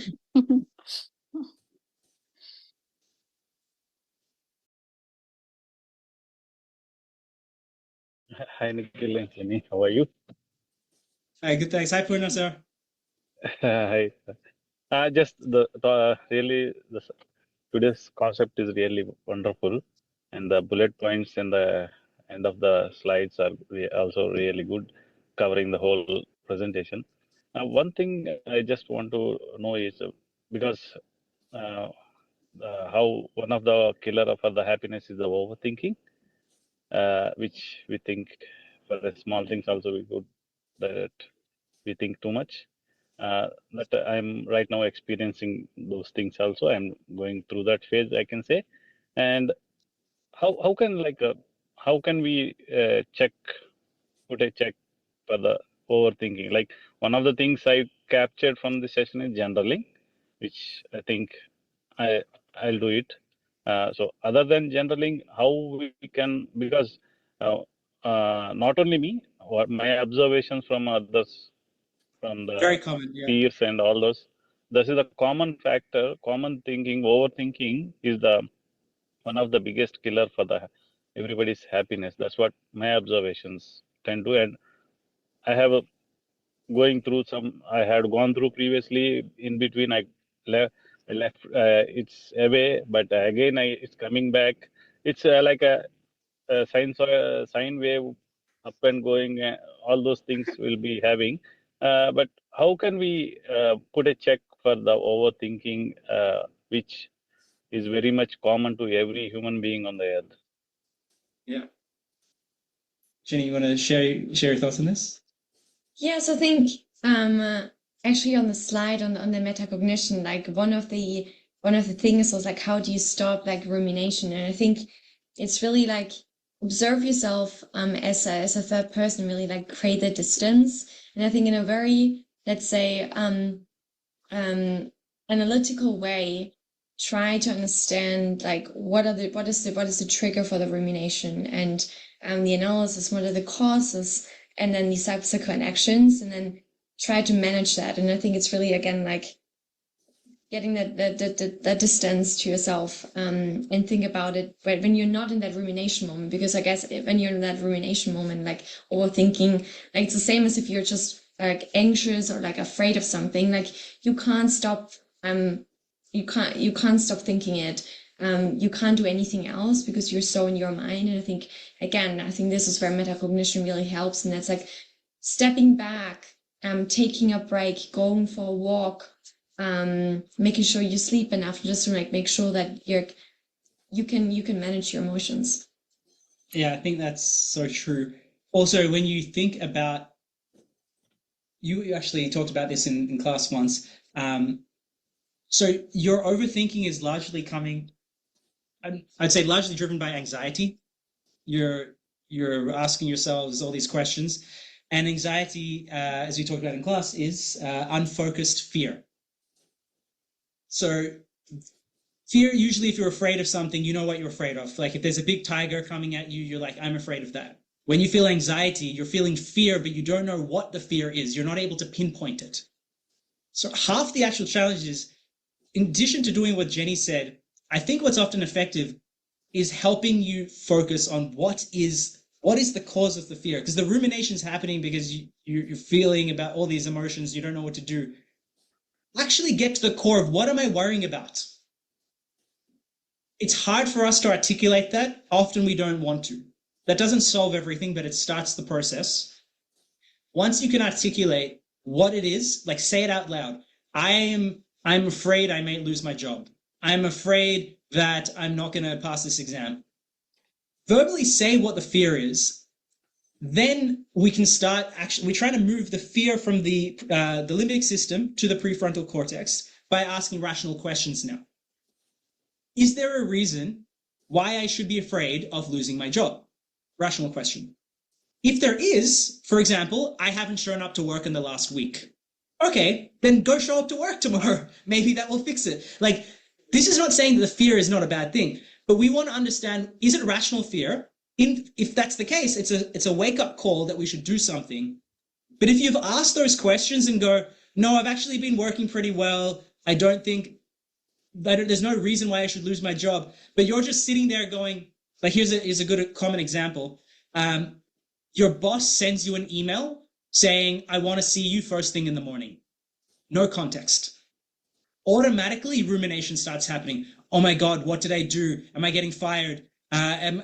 You start filling in all these gaps. Why? Anxiety. You don't know. There's no reason to be afraid. You have unfocused fear. We all experience it. Trying to label what your fear is. Okay, I'm afraid that this email from my boss, which is completely not normal, may be because he's calling me in to fire me, or he's calling me in to say I did bad on a project, because my boss never contacts me. State it. Once you've stated it, then you can actually do things. You can be like, okay, let me check. Did I screw up something? Can I do things? You can actually take actions, or you might be like, there's nothing I can do. I've actually done everything. Then it comes back to something we'll talk about later, which is kind of like the surrender or the acceptance. Just be like, be willing to go through the experience. Why are you so afraid of having a negative conversation with your boss? Why are you so afraid of failing an exam? Confront your fears after you've articulated them and focused them. I think the combination of those two things, plus the metacognitive tools that Jenny shared, can really, they're not going to fix your problems, but they will help you deal with them. And that's the whole concept that we keep coming back to, is you're never going to stop ruminating. If you're somebody who ruminates, I promise you, you're going to ruminate for the rest of your life. That's kind of what a lot of the science is showing, that we have certain patterns. So if you're somebody who ruminates, the goal is not to stop ruminating. The goal is to shorten the time you ruminate and then do something with that, and just like getting better and better, right? It could also help to like write it down if this is your preferred way of like dealing with your emotions, but like writing it down and understanding what are your triggers, what triggers rumination, what triggers the overthinking. And I think like asking yourself, like, is this now a productive thought that I have? And if it's not, then, accept reality and surrender. But also you can also schedule your worry time. Let's say you have like, okay, now it's going to be 50 minutes. I will overthink, or like I will be miserable, and like I let myself like be like unhappy. But after the 50 minutes, I will do something else, because I just can't do anything else right now, and I can't control it and accept it. But then at least like you acknowledge the fact that you overthought, you accepted your fear, but then it's time to move on and do something else, because then it becomes unproductive. Yeah. Well answered. Well said, ma'am.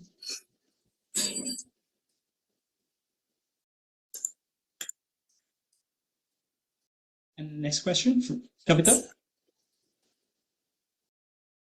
Hi, Nikhil and Jenny. Very knowledgeable session today.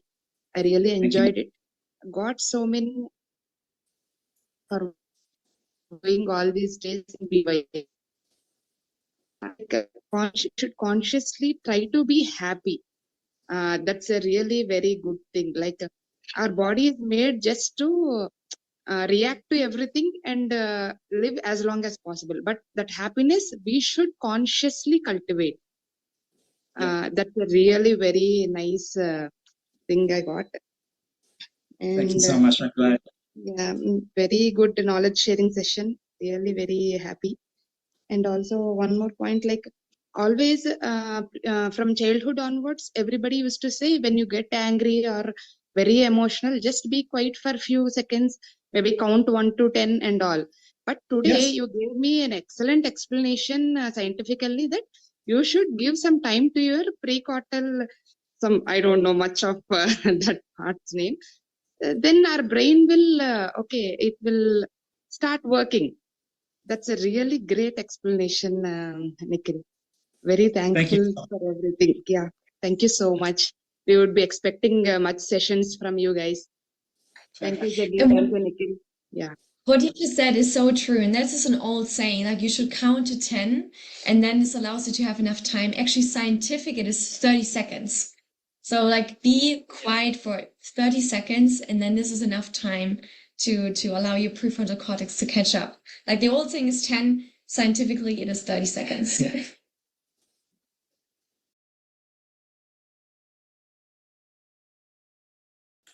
Rajesh, sir? Yeah, hi, hello. Thank you, both of you. It was, first of all, like the topic itself was really amazing. Thank you, sir. Probably one of the most useful ones. So thank you. And Nikhil sir, I heard many good things about you during last 2-3 years. So I attended first time today, and amazing. So thankful. Just wanted to congratulate. Thank I you so just much. have a minor question too. Hopefully you'll be able to share the presentation because it's going to be a very useful reference, and I would like to share further also. Please. One thing which I wanted to share, right? Like you just spoke about anxiety and fear, some of those factors which are really are the roadblocks, right? And they are essentially the lower frequencies that we need to do, right? So if we really need to work on, and happiness is, like you said, very closely tied to love, right? Which really raise your vibration way higher, right? And the root cause to work on many different lower frequencies. Like you said, you are scared of boss, right? One of the factor could be how well prepared you are to face your boss, right? Yep. To deal with any kind of emotion, whatever message you are going to receive, good, bad, or worst, right? You are getting fired. Does it really impact you, right? How do we reach to that state of mind, right? And then there are tools for it, like you spoke about meditation, journaling, and prayer, right, in the presentation. Is there any good data around the meditation, right? We believe, and people who practice a lot, and they see these changes gradually happening in them. Did you plan to cover more like how meditation itself alone can solve most of these issues? Or if you already have some data like that, that would be great to share with others. Definitely. There is so much data on what meditation does, how it actually helps manage emotions, how it actually helps towards positive well-being. We didn't go into all of this in this session, but we will. There's a later session we talk about transcendence and meditation things. We will go into that. But if you're interested, I can definitely send across through Gangadhar sir or some of the other members. We have a bunch of there is so much information on this, and specifically, I know exactly what you're saying because we were trying to explain it to people. A lot of people don't buy the, okay, why should I meditate? I'm not interested in spiritual development. There are very clear scientific reasons for why you should, and it's a very good question, and thank you for asking. We'll share some more of that in the upcoming ones. The first question, so can you repeat the first question that you asked as well before the... So my question was mainly around the meditation only, because it helps change your level of thought. Sorry, process, you were saying about how do you get to the point where you can kind yourself of accept over a period of time. Correct. Yeah, so that's brilliant. So if I meditate, I make, go ahead. I was just saying, I think it's a phenomenal question because... Go ahead, please. What we kind of talked about right now is just the very starting point of where do these negative emotions come from? How do we deal with them so we can just kind of exist? Because everything that we kind of do, all of our every minute of every day that we're living, all we're trying to do is just live. We're just trying to survive. Like, why do we get a job? So we can pay for the roof above our head. Why do we eat food? So we can stay. We're constantly living in just like, how do we just stay alive? And what you asked is a brilliant question of, okay, how do we go past this to being okay with things as they're coming at us? And I highly recommend you look into Michael Singer's work on the topic if you haven't. His book Living Untethered is a phenomenal handbook in many ways to address this. And there is some things that we can touch on in later sessions to address this, but one of the things that has really helped me in my own pursuit of that is the simple question of, why are you such a mess inside that you can't handle reality? And he simply says two things. What is reality? Reality is that which has happened.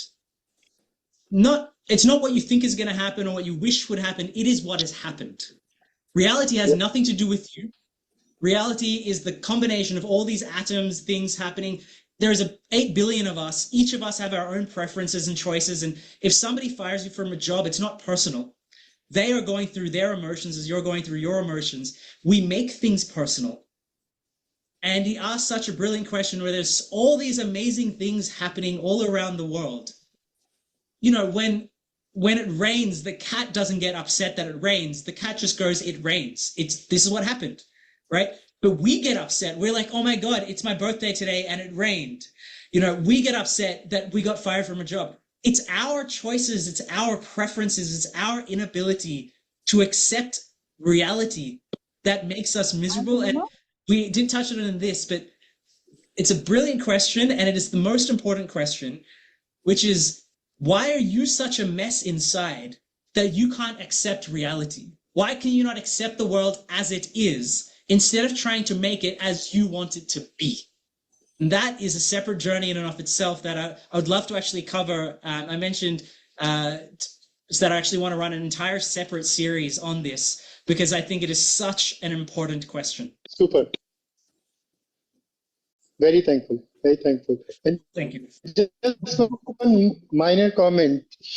I think you very beautifully started that 50 years ago, people were told to do things and they just start. Now, when you talk to Gen Zs, and I had an exact same conversation with my son last Friday only. He's like 25, 26 now. Yeah. And he said, I want to understand things before I do.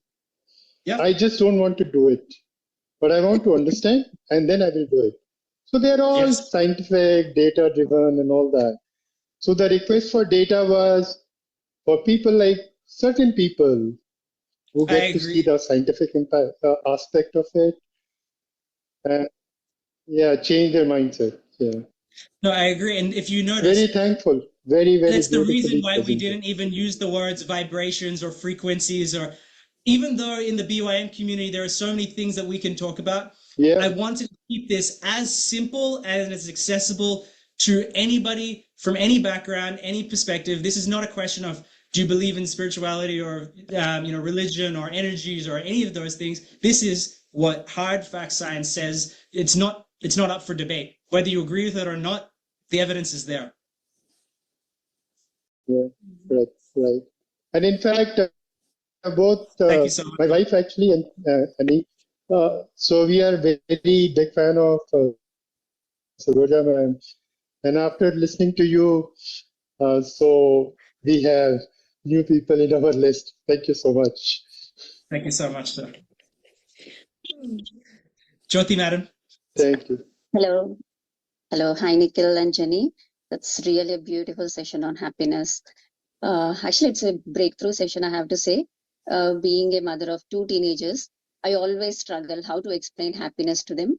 And though I understand what is happiness, it's very, very difficult to put them in the words. And I think this presentation, actually, I want my son to join, but unfortunately he has some other activities, could not join. But definitely this recording is going to help my kids to understand how to see the happiness and how to manage their emotions and differentiate between the suffering and the happiness. I just wanted to understand from your perspective, so that I can understand my kids better. Can you give an example? You can take an example as a gaming as well. Yes, gaming addiction. I think it's something very close to heart. If mom's still listening, I love games. I play video games all the time. I Yeah, was what actually playing a exactly video game happens in the last. mind? What exactly happens in the mind? Because I keep on asking them, why do you play games? They always say it's Yeah. entertaining and happiness. Where is that happiness coming from if they keep on hanging on the laptop or on the games? What happens in their mind? So there's actually there's a lot behind it. I'll give you the shortest version of it. Why is life so fun? This is the thing, we don't realize life is fun, but do you realize like life itself is a playground? We talk about this, that we're here to have amazing experiences, that's the beauty of it. The problem is we forget that. But in many ways, video games is like another life. It's like you can have these amazing experiences, which is why it becomes so addictive as well. And there's a negative aspect of this is that developers design these games in a way to keep you hooked as long as possible and keep feeding you dopamine. And like so I'm saying there's a positive and a negative aspect, which is like they're a beautiful part of the world. Like it's not something like we should run away. We created video games. They're there for us to play. Anything is fine in moderation, though. This is what we keep coming back to.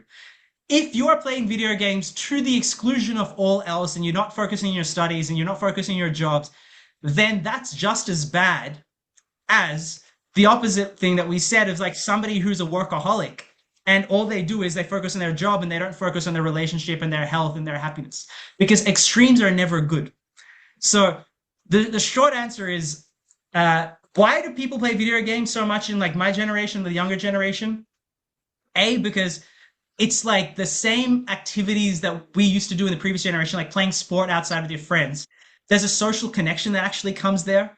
If you're curious, like some of my best experiences in my childhood were playing video games with friends. So it's taking pleasure, putting it with people, and doing that can be a positive thing.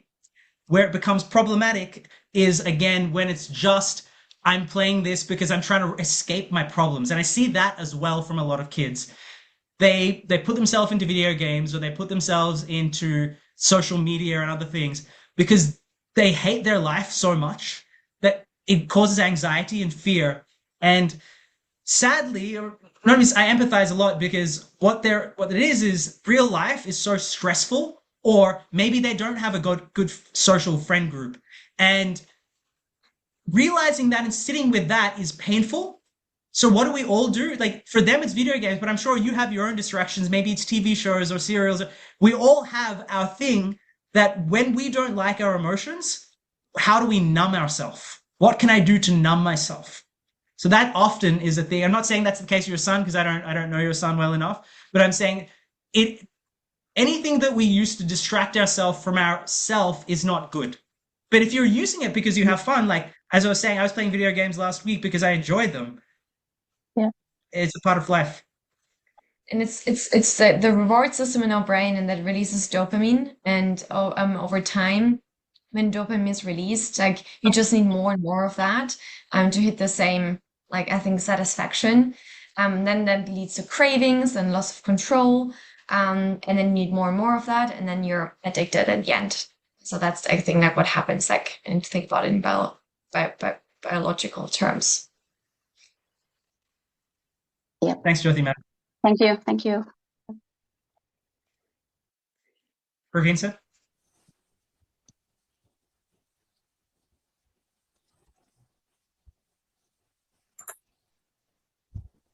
Great session, Nikhil sir and Jenny madam. Thank you so much for the opportunity to join this session. I have one question. How we can ensure that happiness state of mind can be consistent for at least for 18 conscious hours a day?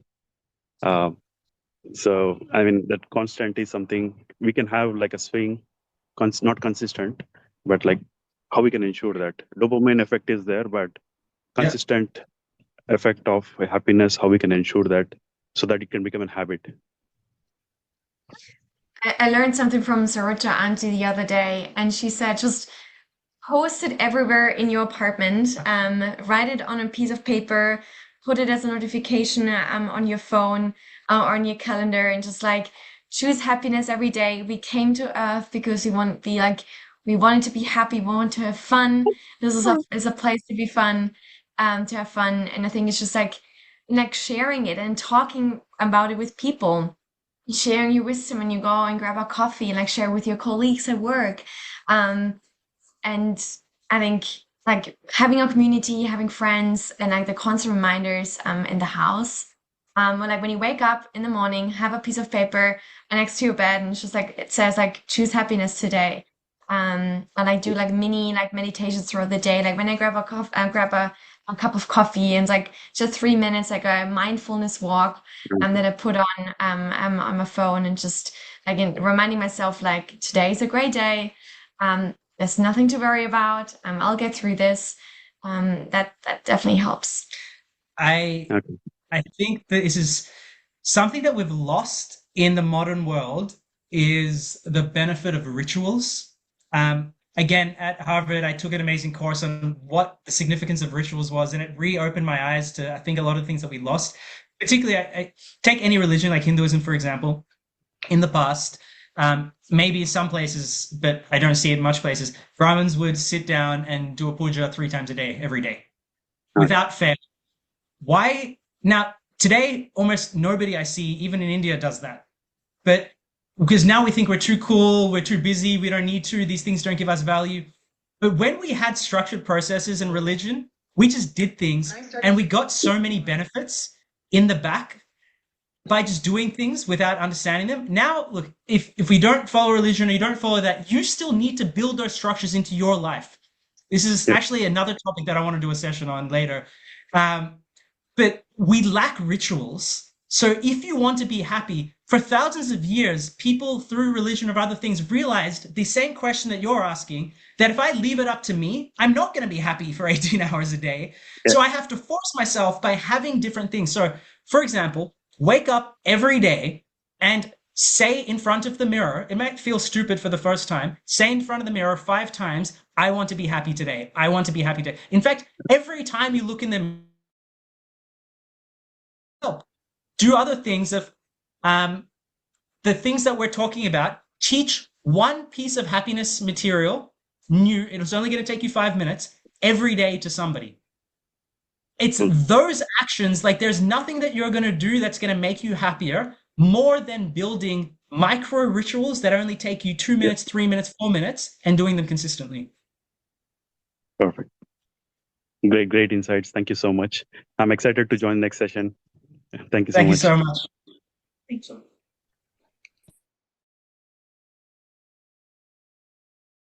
Hello. Yes, ma'am. Rajeshwari. Hello. Thank you. Thank you for the session, Nikhil. Very good speech. Thank you so much. So sorry for my English first. No, Thank you. Thank you. Thank you very much.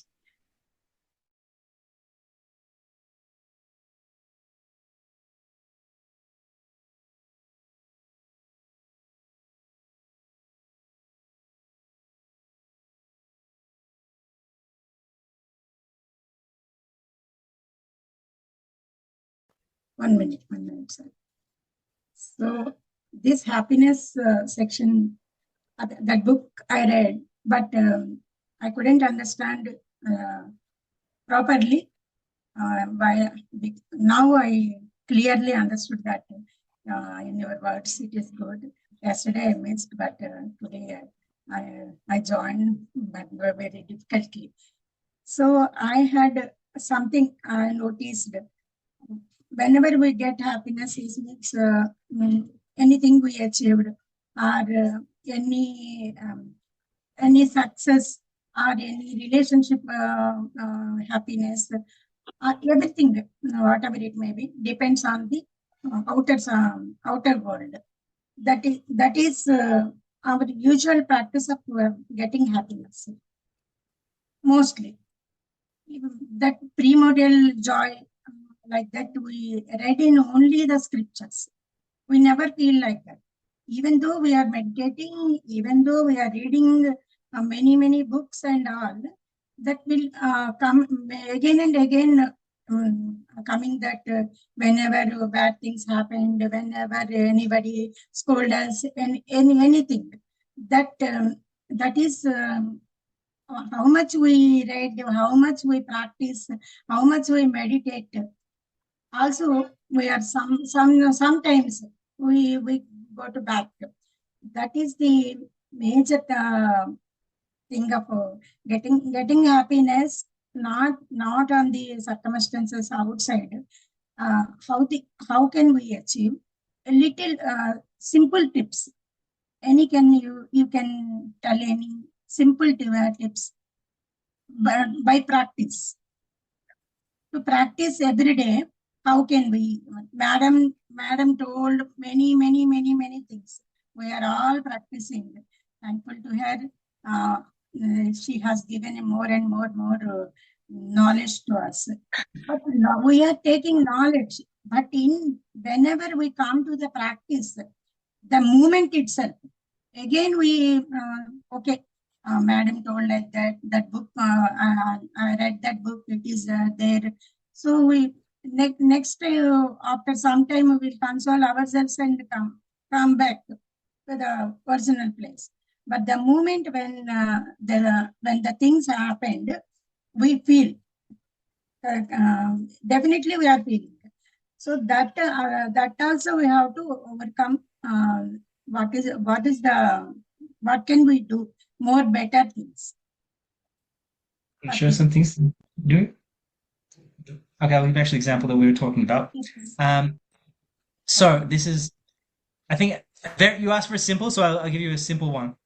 What Jenny talked about earlier is, you said talk to yourself in the third person. So helpful. Something that I think we don't do enough because we feel it's almost childish. But you are a child. BYM's done many workshops and inner child workshops, right? So you have this inner child in you. When that emotion comes, talk to yourself. Speak to it like it is a separate person in you. We give so much hatred towards our negative emotions. We feel disgust and we go, I shouldn't feel unhappy. Why am I stressed? Those are emotions. As we talk about, all the emotions are good. They all have a place within you. So actually speak to them with love, like the love you would have for your children. Talk to your own emotions and just be like, hey, I see that you're feeling very scared. Or I see that you're feeling very upset. It's okay. We'll get through it together. And put it down on the couch next to you and talk to your own emotions like you talk to a kid. I promise you it will help you. It's not going to fix it, but it will help you deal with it. This is what we talked about earlier. Emotions are always going to keep coming. It's like tennis. The ball is always coming. You just have to get better at returning them back. Daily practice. Daily practice. Daily practice. Thank you. Thank you very much. I want to talk with you. That is only these questions everyone know. But I see you as my son. I like you. So I want to talk with you. I bless you. Okay. That's why I'm talking. These questions, everyone know, everyone feeling, everyone finding solutions for themselves also. Madam is telling so many things about this, but I want to talk with you. That's why I come. Thank you so much, ma'am. Okay. Thank you. Thank you very much. Thank you, madam. Okay. Srilata?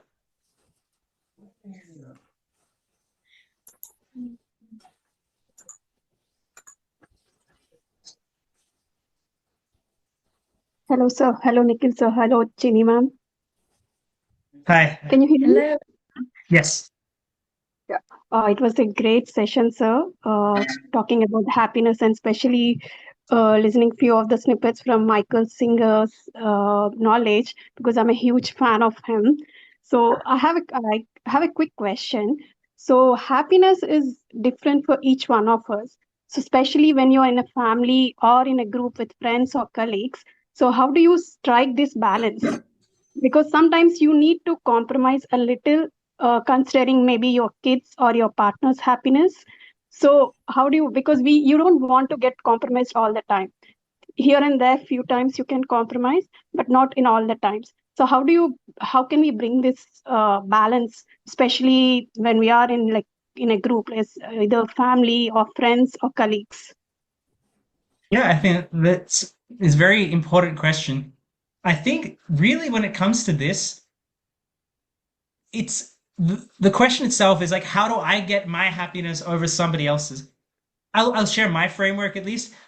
I think when it comes to family situations like this, there is no my happiness, your happiness. There is our happiness. And a big part of, we talk about growing our sense of self. There is, when you're born, there's just I. And then when you get older, you realize I have a family.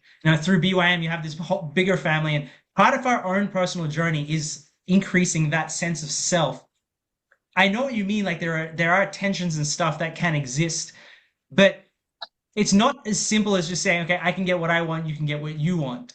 I think there's very much of like when you're looking at it as a unit, if somebody else in that unit is benefiting and the unit as a whole is happier, I don't feel that I've lost out because I've changed my own definition of happiness. Like for me personally, like a lot of my happiness comes from the happiness of people around me. I can't be happy if the people in my life are miserable, if I just got what I want.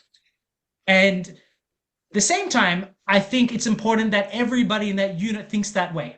Because if you're the one always thinking about the happiness of other people and you're not feeling that reciprocity, it can feel a lot more challenging. And this is something you can't control other people's behaviors, and this is a kind of personal journey, but you can control how you just react to that. It is a fair question, but I think that's just how I approach it personally. I think to add on that, I think it's important to set clear boundaries and make intentional choices to protect your own but also collective happiness. And I think it's the same thing when think about like work-life balance, and I think it's more like a work-life integration. So I think there will be times where like some parts will be more important to you than others, and like that would be like the family's happiness will be more important than your own happiness. But I think in the end, like it should balance. But like making too many compromises obviously also doesn't it's not ideal, but it's like clear boundaries for yourself, but then also like giving it time and like seeing it like the bigger picture again. Also, like there's the question is very broad in the sense of like, how do you deal with this? And I'm not a relationship counselor, so I unfortunately can't give you more specific advice on that. But if your question is about your happiness, here's the bottom line. You can't control what other people do. You can't control what other people don't do. So the theoretical world that we're discussing doesn't matter. The question that I want to ask you is, if you're unhappy because the person around you are not prioritizing your happiness, I know it is challenging, but the only lasting answer to that I have found is the fact that why are you such a mess that you can't handle reality? And reality is that other people have different priorities and different things, and that is life. People are, the world is a complex place. The world doesn't work the way that you want it to work. And our journey as a spiritual person pursuing our ultimate lasting happiness is getting better at accepting the world as it is. And that it's extremely hard in the context of family, but that's, I think, where it becomes even more important. And you learn that the easy way or the hard way at some point, one way or another. But I think that's my 2 cents on it. Thank you, sir. I think it truly has given me a view on it. Basically, it's surrendering to what's happening around. So yeah, thank you very much. Thank you so much. Any more questions, masters? We can take the rest of the questions tomorrow when we have our next session. Okay, sir. Thank you so much, everybody. We look forward to seeing you all again tomorrow. Thank you so much. Thank you so much for staying on for so long. A heartfelt thank you to Mr. Nikhil and Ms. Jenny for sharing such a profound insights with us today. Your words have truly inspired us to integrate happiness and enjoyment into our daily lives. A big thank you to each and everyone for being a part of Science of Happiness today. Happiness is a practice, not a destination. The more we nurture mindfulness and happiness, the more joy and fulfillment we bring into our lives. session. Yes. And Thank on you so that much. note, See you all we tomorrow. wish- yeah. Good rest of your Thank you day. so much, sir. Have a wonderful day.